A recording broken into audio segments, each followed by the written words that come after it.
"How long have you had these droids?" the trooper who had raised his hand barked. Polite formalities were to be dispensed with, it appeared.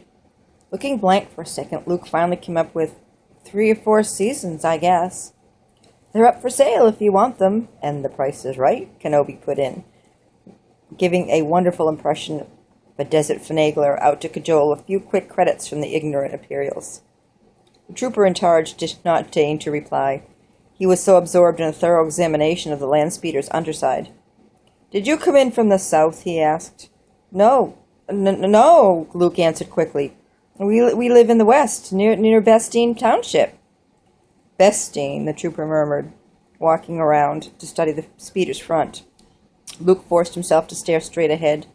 Finally, the armored figure concluded its examination, moved to stand ominously close to Luke, and snapped, "Let me see your identification." Surely the man sensed his terror and nervousness by now, Luke thought wildly. His resolution of not long before to be ready to take on anything had already disintegrated under the unwinking stare of a professional soldier. He knew what would happen if they got a look at his formal ID, with the location of his homestead and the names of his nearest relatives on it. Something seemed to be buzzing inside his head. He felt faint. Kenobi had leaned over and was talking easily to the trooper.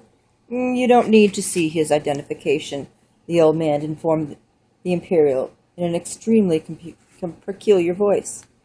Staring blankly back at him, the officer replied, as if it were self-evident, "I don't need to see your identification." The reaction was the opposite of Kenobi's. His voice was normal, but his expression was peculiar. "These aren't the droids you're looking for," Kenobi told him pleasantly.